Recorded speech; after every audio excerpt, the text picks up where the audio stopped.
이 박원곤 교수가 이런 말씀을 했습니다. 전단 내용을 본다면 이건 정부에서 만들어서 뿌릴 내용이 아니다. 이렇게 지적을 했는데요.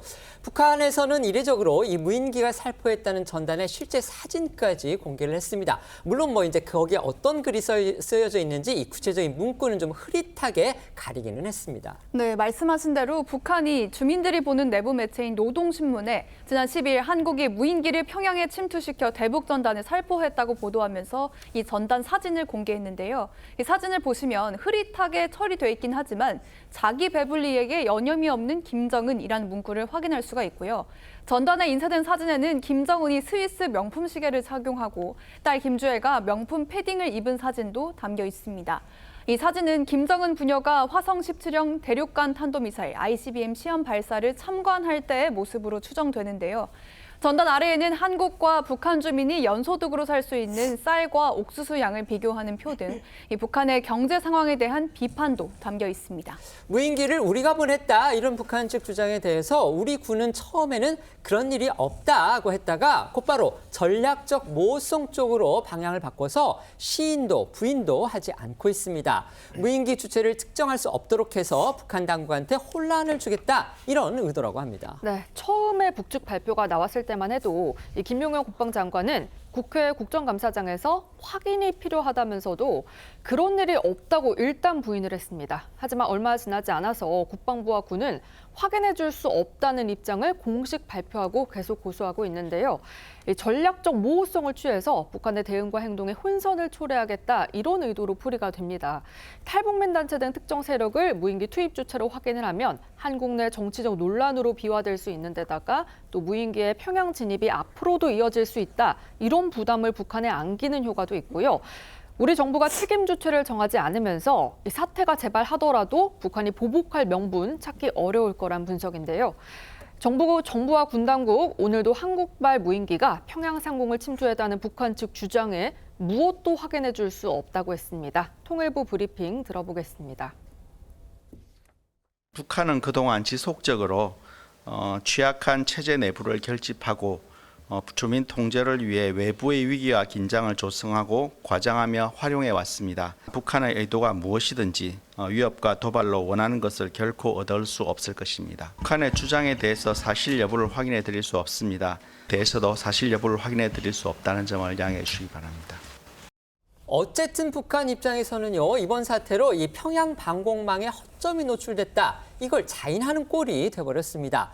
그런데도 북한 정권이 이 주민들이 보고 들을 수 있는 대내 매체를 통해서 이를 공개적으로 보도한 그 의도가 과연 뭘까? 여기에 관심이 또 쏠리고 있습니다. 네, 말씀하신 대로 이번에 이 무인기가 출현한 평양 일대는요, 노동당 본부 청사와 김일성 광장 그리고 뉴경 호텔 등 주요 시설들이 자리 잡고 있어서 이 사실상 서울과 비교를 한다면 서울의 광화문 광장 중심부를 이 무인기가 휘젓고 간 거나 다름없는 셈입니다.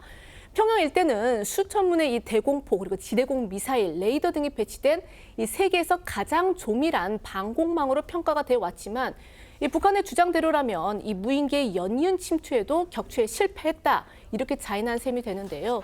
이 북한 내부 매체를 통해서 보도된 이번 무인기 관련 소식 먼저 들어보시겠습니다. 무인기를 평양시 중구역 상공에 침범시켜 수많은 반공화국 정치모략 선동 삐라를 살포하는 천인공노할 만행을 감행하였다.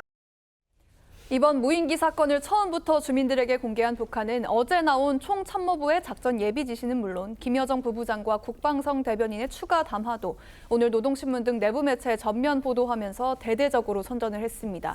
북한 이 사건의 책임을 우리 정부에 돌리면서 내부적 결속의 계기로 삼는 분위기로 풀이되는데요.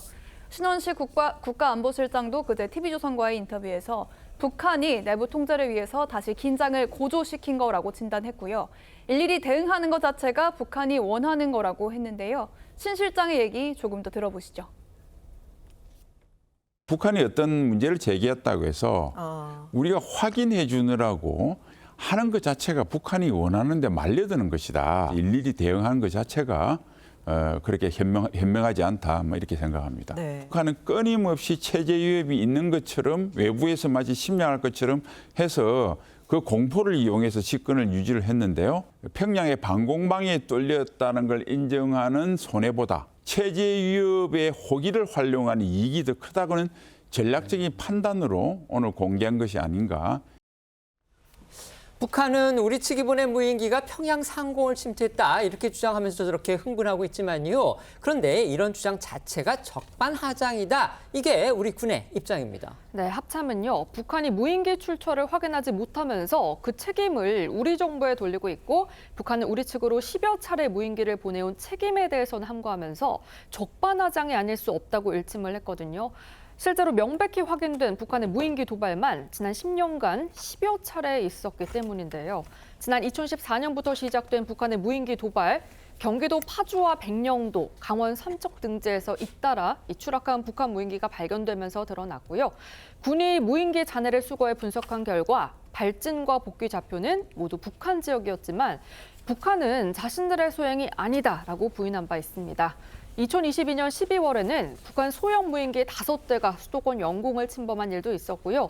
이 가운데 한 대는 서울 용산 대통령 집무실 부근에 설정된 비행 금지 구역까지 침투를 했었습니다. 무인기 얘기까지 갈 필요도 없죠. 최근에 지금 수십 차례 우리 측으로 북한이 내려보내는 오물풍선, 이거 역시도 우리의 영공 침범, 명백한 도발입니다. 지금 북한이 그런 거에서는 눈을 감고 있으면서 자기들 영공에 정체불명의 무인기가 떴다고 해서 저렇게 지금 난리를 피우고 있습니다. 어떻게 보십니까? 적반하장을 이럴 때 써야 될 것 같아요. 북한이 그동안 정말 10여 차례에 걸쳐서 무인기 우리가 공격을 해놔놓고 이제 우리도 알 수가 없죠. 저게 누가 갔는지 알 수 없지만 이거는 이제 우리 책임에 떠넘기는데 저는 아마 북한의 의도는 그런 것 같습니다. 지금까지 쭉 해온 걸 보면 결국 외부의 어떤 침략 가능성 이거를 이제 불러일으키면서 내부 결속력을 다지겠다는 아마 그런 일관된 기조인 것 같아요. 그래서 오늘 도로도 폭파하고 등등 하는 걸 보면 자 이제 우리를 공격하러 온다라는 것들을 좀 불안감을 조성하면서 결국 내부의 체제 안정을 기하려고 하는 것인데 저는 이번에 저 무인기 보면 일단 군이 그 모성을 유지했지만 우리 군이 보냈다고 보기에는 조금 여러 가지 미흡한 점들이 있는 것 같습니다. 아마 저렇게 장거리 간 걸 보면 일단 민수용은 아닌 것 같아요. 하지만 그러나 또 여러 가지 어떤 중국일 수도 있고 미국일 수도 있고 여러 가지 가능성 아니면 완전히 민간이 보낼 수도 있고 근데 문제는 이제 북한이 저 무인기를 일단 지금 확보하지 했는지 안 했는지 확인이 안 되고 있습니다. 확보를 했으면 당연히 그렇죠. 시체를 공개했겠죠. 당연히 공개하고 네. 그 안에 있는 부품이나 등등을 보면은 그렇죠. 누가 보낸지 알 것이고 또 이 종이 같은 경우도 저 전단지 같은 경우도 보면 인쇄나 종이 질 확인하면 어느 곳에서 보냈는지를 확인할 겁니다. 이제 그런 작업들을 지금 하고 있는지는 모르겠지만 어쨌건 본인들이 수도가 뚫렸다는 것, 평양이 뚫렸다는 것 아마 거기에 굉장히 긴장감을 느끼고 있지 않는가 싶습니다. 네. 민주당이 보기에는 김용현 국방부 장관이 최초부터 전략적 모호성을 유지했으면 모르겠지만 국회에 나와서 그런 적 없다라고 했다가 1시간 뒤에 입장 바꾼 것은 명백하게 전략적 모호성에 대해서 좀 실패한 것이 아닌가.